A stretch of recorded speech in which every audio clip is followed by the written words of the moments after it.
Yang wajib mendahulukan seorang, yang wajib didahulukan oleh seseorang ke ilmu, fa innal ilma annal ilma nafi', ilmu yang bermanfaat. Mana dia ilmu yang bermanfaat?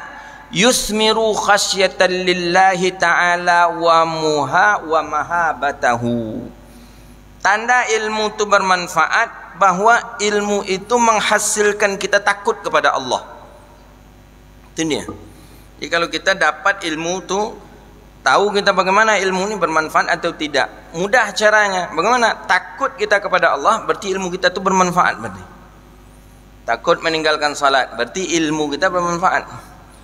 Takut kita memakan yang haram, berarti ilmu kita bermanfaat. Takut kita dengan maksiat, takut kita dengan neraka, berarti ilmu kita bermanfaat. Begitu kata Imam Al-Ghazali rahimahullahu ta'ala.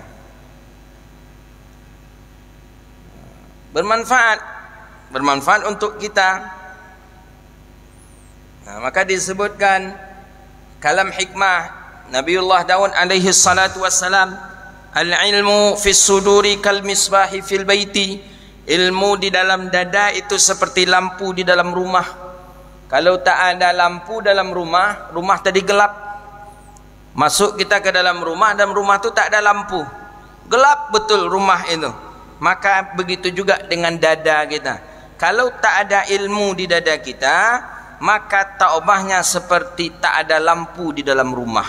Rumah dada, ilmu lampu. Tak ada lampu dalam rumah, maka berarti tak ada pula lah seperti ilmu tadi di dalam dada kita. Haba'an mansura, sia-sia saja. Kata Muhammad ibni Ali Tirmizi radhiyallahu anhu, al-ilmu nafi'u walladhi qad tamakkana fis suduri wat tasawwuri. Bahwa sesungguhnya ilmu yang bermanfaat itu adalah ilmu yang mungkin ada dia di dalam dada dan bisa ia digambarkan. Ya, maksudnya bisa dipraktekkan. Itu tanda ilmu tadi, ilmu yang bermanfaat.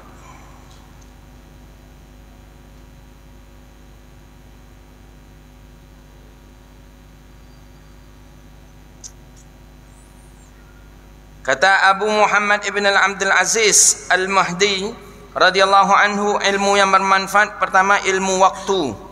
Mengetahui waktu itu ilmu bermanfaat. Tahu kita melihat waktu, pandai kita membagi waktu.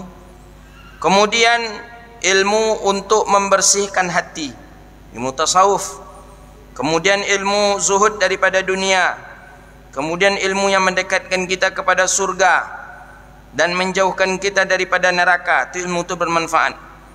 Ilmu yang takut kita daripada Allah dan berharap dengan ampunan Allah, itu termasuk ilmu yang bermanfaat. Kata Malik ibni Anas, kata Imam Malik ibni Anas radhiyallahu an, bukan ilmu itu dengan banyak meriwayatkan, hanya saja ilmu itu cahaya yaqzafahullahu fi qalbi, yang Allah lemparkan, yang Allah masukkan ke dalam dada seseorang. Jadi bukan berarti kita banyak meriwayatkan dari orang ni, dari orang ni, dari orang ni, bukan itu kata Imam Malik. Tapi ilmu itu adalah cahaya yang Allah berikan ke dalam dada seseorang. Sehingga dengan dada, dengan ilmunya itulah dia akan memiliki ainun basirah, penglihatan. Dengan penglihatan itu dia bisa membedakan mana yang hak dengan yang batil, yang salah dengan yang benar. Itu dia.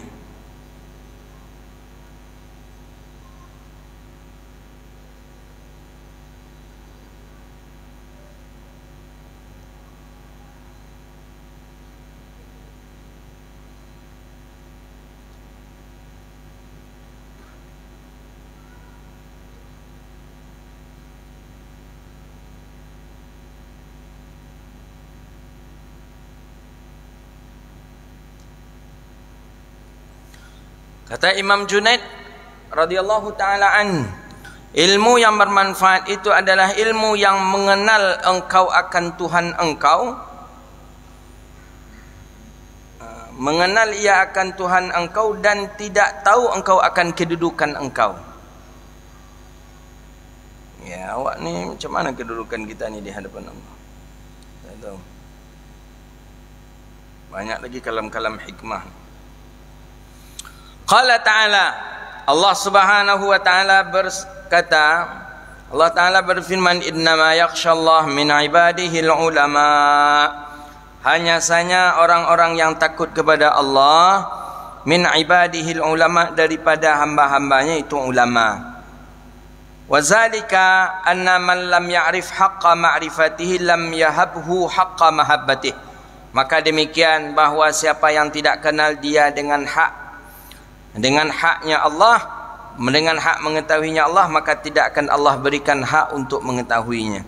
Nah, ini yang diistilahkan dengan man lam ya'rif man arafa nafsahu faqad arafa rabbahu. Kalau nak kenal dengan Allah, Allah tak akan memberikan sesuatu itu kepada kita.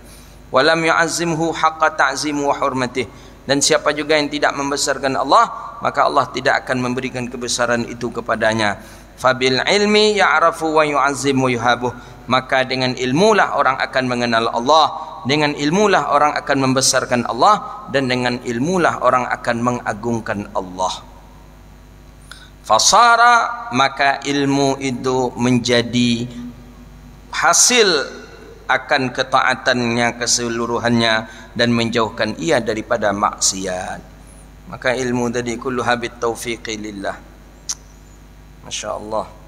Jadi ilmu, kalau ada orang bilang kami tak perlu ilmu, kami cukup ibadah saja, tu tak bisa. Imam Ghazali saja wali Allah tetap belum memakai ilmu. Anal ulama'u ahlil khasyah. Kenapa Allah mengatakan innama yakhshallaha min ibadihil ulama? Kenapa Allah tak mengatakan innama yakhshallaha min ibadihil muttaqin? Yang takut kepada Allah adalah orang-orang yang paling takwa. Tidak, Allah tak mengatakan itu. Allah juga tidak mengatakan hanya saja yang paling takut kepada Allah adalah hamba-hamba yang taat. Tidak. Allah mengatakan innama yakhshallaha min ibadihil ulama. Orang-orang berilmu.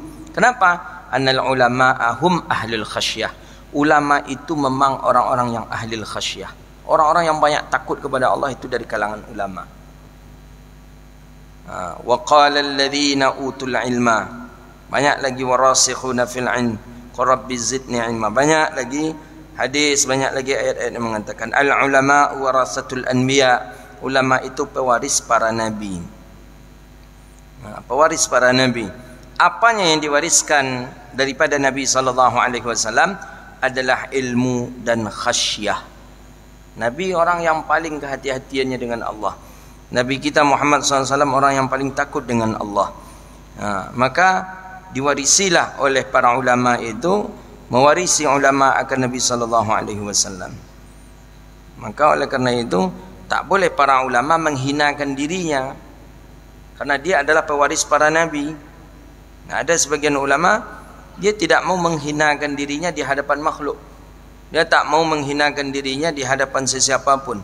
Tetap dia menjaga dirinya karena dia adalah pewaris para nabi. Ada sebagian yang pernah saya dengar dari masyayikh juga, al-ulama warathatul anbiya ma lam yukhallid bisultan.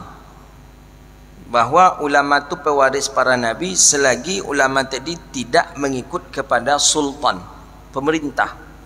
Tapi kalau sudah mengekor kepada pemerintah, maka hilanglah warisan ulama tadi, warisan nabi tadi. Maka tengok, kalau yang batil kata pemerintah kemudian dia katakan yang hak, maka dia ini termasuk ulama usuk yang tidak lagi ada khasyah di dalam hatinya.